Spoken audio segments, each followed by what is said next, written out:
हम पढ़ रहे थे अध्याय नंबर पर लेके रासायनिक अभिक्रिया समीकरण के मोस्ट इम्पोर्टेंट क्वेश्चन, और हमने कल कुछ क्वेश्चन भी देख लिए थे। तो हम इसी मोस्ट इम्पोर्टेंट क्वेश्चनों की सीरीज को अब आगे बढ़ाते हैं। देखो, हमने कल लगभग 10 क्वेश्चन तक पढ़ लिए थे। ठीक है, तो आज हम पढ़ते हैं 11वां क्वेश्चन इम्पोर्टेंट। बुझे हुए चूने का सूत्र लिखिए। तो देखिए, बुझे हुए चूने का आपको सूत्र बताना है। तो बुझे हुए चूने का सूत्र क्या होता है? Calcium hydro oxide. क्या होता है? कैल्शियम हाइड्रो ऑक्साइड, जिसे CaOH का होल ट्वाइस के रूप में लिखा जाता है। श्वसन, फिर अगला क्वेश्चन है क्वेश्चन नंबर 12। श्वसन किस प्रकार की अभिक्रिया है? तो ये ध्यान रखना कि श्वसन एक ऊष्माक्षेपी अभिक्रिया का उदाहरण होता है। तो क्या याद रखना है? श्वसन किस प्रकार की अभिक्रिया होती है? ऊष्माक्षेपी अभिक्रिया होती है। तो ये देखिए क्या लिखा हुआ है उत्तर इसका। श्वसन एक ऊष्माक्षेपी रासायनिक अभिक्रिया है। क्यों है? क्योंकि इसमें ऊर्जा ATP के रूप में मुक्त होती है। ठीक है। उसके बाद अगला क्वेश्चन है, दानेदार जिंक पर तनु HCl डालने पर कौन सी गैस उत्पन्न होती है? दानेदार जो जिंक होता है, अगर उसमें HCl अम्ल डाल देते हैं तो कौन सी गैस उत्पन्न होगी? हाइड्रोजन गैस उत्पन्न होती है। देखो, अभिक्रिया भी दी हुई है। जिंक और जिंक की अभिक्रिया जब HCl से करवाई जाती है तो ZnCl2 बनता है और हाइड्रोजन गैस बाहर निकलती है। तो आपको ध्यान रखना है कि जब भी धातु की अभिक्रिया अम्ल से करवाई जाती है तो हमेशा कौन सी गैस निकलती है? हाइड्रोजन गैस निकलेगी। उसके बाद प्रश्न नंबर 14, संगमरमर और चूने के पत्थर का रासायनिक सूत्र क्या है? तो संगमरमर या चूने का रासायनिक सूत्र क्या होता है? तो आंसर है कैल्शियम कार्बोनेट। क्या होता है कि संगमरमर या चूने के पत्थर का रासायनिक सूत्र कैल्शियम कार्बोनेट, जिसे CaCO3 से लिखा जाता है। ठीक है। फिर अगला क्वेश्चन है, चिप्स को खराब होने से बचाने के लिए चिप्स की थैलियों में कौन सी गैस भरी जाती है? तो कौन सी गैस भरी जाती है? Nitrogen gas. और क्यों भरी जाती है? ताकि चिप्स का ऑक्सीकरण या अपचयन न हो, अर्थात ये चिप्स को ऑक्सीकरण या अपचयन से बचाती है। फिर है, संक्षारण किसे कहते हैं? संक्षारण क्या है या संक्षारण किसे कहते हैं? तो देखो, इसका आंसर है जब कोई धातु अपने आसपास अम्ल, नमी तथा वायु के संपर्क में आती है तो वह धीरे धीरे संक्षारित होने लगती है। इस प्रक्रिया को क्या कहा जाता है? संक्षारण कहा जाता है। अर्थात जब भी कोई धातु अपने आसपास की जो नमी होती है, वो वायु होती है, उसके संपर्क में आती है तो धीरे धीरे संक्षारित मतलब नष्ट होने लगती है। इसे क्या कहा जाता है? संक्षारण कहा जाता है। जैसे लोहे पर जंग लगना, ये भी कौन सी प्रक्रिया है? लोहे पर जंग लगना भी संक्षारण की प्रक्रिया है। फिर है क्वेश्चन नंबर 17, विकृत गंधिता क्या है? तो विकृत गंधिता क्या होती है? देखिए, जब वसा युक्त तथा तेली खाद्य सामग्री को लंबे समय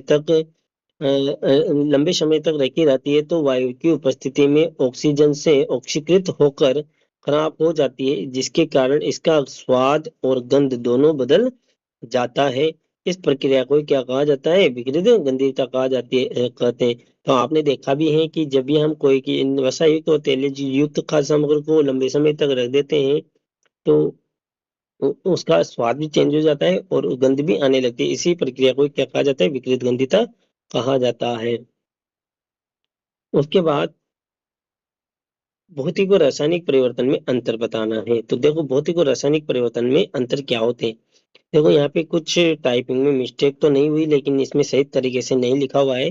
तो आपको मैं जैसे लिखा रहा हूँ वैसे अपनी कॉपी में नोट कर देना है। तो देखो,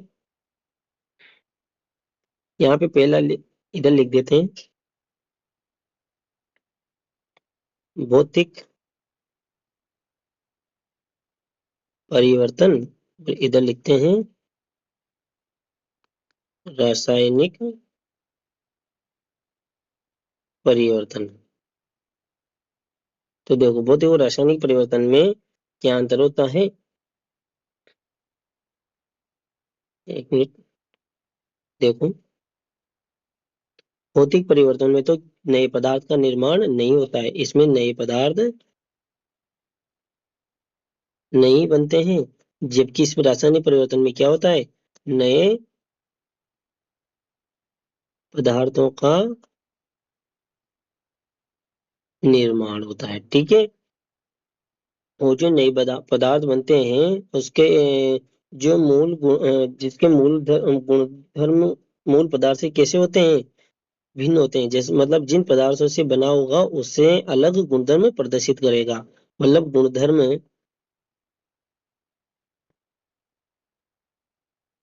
मूल पदार्थ से भिन्न होते हैं रासायनिक परिवर्तन में, तो जबकि इसमें गुणधर्म मूल पदार्थ के समान है। तो याद रखना कि भौतिक परिवर्तन में जो नया पदार्थ बनेगा उसका जो मूल गुणधर्म होगा वो भी किसके समान होगा, मूल पदार्थ के समान होगा, जबकि जो रासायनिक परिवर्तन होगा उसमें जो नए गुणधर्म जो नया पदार्थ बनेगा उसके गुणधर्म मूल पदार्थ से कैसे होंगे, अलग होंगे। फिर अगला याद रखना है भौतिक परिवर्तन में, ये भौतिक परिवर्तन कैसा होता है, उत्क्रमणीय होता है, उत्क्रमणीय होता है, जबकि यह अनुत्क्रमणीय होता है। कौन सा, रासायनिक है। तो मैं शॉर्ट में लिख देता हूँ अनुत्क्रमणीय, ठीक है। उसके बाद जैसे यहाँ उदाहरण दे सकते हो, पानी से बर्फ का बनना कैसा परिवर्तन है, भौतिक परिवर्तन है। जबकि दूध से दही बनना ये कौन सा परिवर्तन है, रासायनिक परिवर्तन। देखो पानी से आप बर्फ बनाते हो, जब इसको बाहर निकालते हो तो वापिस बर्फ से पानी बन जाता है, मतलब ये कैसा उत्क्रमणीय कैसा परिवर्तन है, उत्क्रमणीय परिवर्तन है। जबकि अगर आपने दूध से दही बना दिया तो क्या आप वापस दही से दूध बना सकते हो क्या, नहीं। तो ये कैसा परिवर्तन है, रासायनिक परिवर्तन। तो आपको ये मोस्ट मोस्ट इंपोर्टेंट याद रखने हैं आपको, ठीक है। फिर अगला क्वेश्चन करते हैं, अम्लगम में उपस्थित धातुओं का नाम लिखिए। तो अम्लगम में कौन सी धातु उपस्थित होती है उसको वो बताना है। तो अम्लगम पारे का मिश्र धातु होता है, मतलब अम्लगम किसकी मिश्र धातु होती है, पारे की, मतलब मरकरी की। इसलिए इसमें उपस्थित धातु का नाम पारा या Hg है, ठीक है। फिर क्वेश्चन है, अभिकारक व उत्पाद से आप क्या समझते हैं। तो अभिकारक क्या होंगे और उत्पाद किसे कहेंगे। तो ये ध्यान रखना कि अभिकारक क्या होते हैं, रिएक्टेंट, जिसे क्या कहा जाता है, रिएक्टेंट्स भी कहा जाता है। तो वे पदार्थ जो अभी रासायनिक अभिक्रिया में भाग लेते हैं और आपस में क्रिया करते हैं उन्हें क्या कहा जाता है, अभिकारक कहा जाता है। और इन्हें कहाँ लिखा जाता है, इन्हें समीकरण में बाईं ओर लिखा जाता है। कितना कहाँ लिखा जाता है, बाईं ओर लिखा जाता है। जैसे कोई ए पदार्थ है और कोई बी पदार्थ है, वह जब मिलते हैं तो ए बी बनाते हैं। क्या बनाते हैं, ए बी। तो अभिक्रिया में कौन भाग ले रहा है, ए और बी भाग ले रहे हैं, इन्हें कहाँ लिखा जाएगा, बाईं ओर लिखा जाता है, ठीक है। और ये क्या कहलाएंगे, अभिकारक। और जो नया पदार्थ बनाए दोनों को मिलाकर ए बी, वो क्या कहलाएगा, उत्पाद कहलाएगा। और इसे कहाँ लिखा जाता है, दाईं ओर। तो उसी तरह उत्पाद क्या होंगे, देखो वे पदार्थ जिनका निर्माण रासायनिक अभिक्रिया के परिणाम स्वरूप होता है उन्हें समीकरण के दाईं ओर लिखा जाता है और इन्हें क्या कहा जाता है, उत्पाद कहा जाता है, ठीक है। अब अब चलते हैं अगला क्वेश्चन। 21वां प्रश्न है, वातावरण में चांदी के ऊपर काली परत चढ़ने की प्रक्रिया को क्या कहा जाता है। क्या कहलाती है वातावरण में चांदी के ऊपर काली परत का चढ़ना। तो इस प्रक्रिया को क्या कहा जाएगा, संक्षारण। तथा चांदी पर काली परत सिल्वर सल्फाइड के बनने के कारण होती। तो आपको ये बहुत इंपॉर्टेंट है कि चांदी के ऊपर जो काली परत चढ़ती है वो किस वजह से चढ़ती है, क्यों दिखाई देती है, या काली परत के दौरान कौन सा पदार्थ का निर्माण होता है। तो याद रखना सिल्वर सल्फाइड का निर्माण होता है, Ag2S का। और इसी की वजह से चांदी क्या दिखाई देती है, काली दिखाई देती है, ठीक है। उसके बाद अगला क्वेश्चन है, संक्षारण के कारण चांदी व तांबे पर कैसे रंग की परत चढ़ जाती है। तो देखो चांदी के ऊपर तो कैसी परत चढ़ती है, काले रंग की सिल्वर सल्फाइड के कारण चढ़ती है। और तांबे के ऊपर कैसी परत चढ़ती है, संक्षारण के दौरान हरे रंग की परत चढ़ती है। वो क्यों चढ़ती है, किस पदार्थ का निर्माण होता है हरी परत के दौरान, बनने के दौरान कॉपर कार्बोनेट का निर्माण होता है, जिसके कारण तांबे पर हरी परत चढ़ जाती है। तो आपको ये क्वेश्चन बहुत अच्छे से याद करना है, बहुत इंपॉर्टेंट है, आपसे डायरेक्ट पूछा जा सकता है कि संक्षारण के दौरान चांदी पर तो कौन से रंग की परत चढ़ती है और क्यों चढ़ती है, किसकी वजह से चढ़ती है। तो याद रखना काले रंग की परत चढ़ती है और सिल्वर सल्फाइड के निर्माण के कारण चढ़ती है, यह दिखाई देती है। या और तांबे पर हरे रंग की परत चढ़ती है और एक परत किसके बनी होती है, कॉपर कार्बोनेट के कारण दिखाई देती है। उसके बाद देखो अगला क्वेश्चन है प्राकृतिक गैस का रासायनिक सूत्र लिखिए। तो प्राकृतिक गैस का मुख्य घटक क्या होता है? मीथेन होता है और जिसका रासायनिक सूत्र क्या होता है? CH4 है। अगला क्वेश्चन है HCl व NaCl के मध्य रासायनिक अभिक्रिया से प्राप्त लवण का नाम लिखिए। तो HCl जिसे हाइड्रोक्लोरिक अम्ल कहा जाता है और NaCl जिसे सोडियम क्लोराइड भी कहा जाता है, एक प्रकार के क्लोराइड आयन साझा करते हैं। NaCl स्वयं एक लवण है। प्रश्न में शायद NaOH या HCl के बीच अभिक्रिया, तो हाँ देखिए दोस्तों, शायद यहाँ टाइपिंग में मिस्टेक हो गई है। यहाँ लिखते हुए तो यहाँ HCl व NaCl नहीं है, होकर क्या होना चाहिए था? यहाँ पे NaOH होना चाहिए था। तो प्रश्न ये था कि HCl और NaOH के मध्य रासायनिक अभिक्रिया से प्राप्त लवण का नाम लिखिए। तो क्या बनेगा? यहाँ पे इसको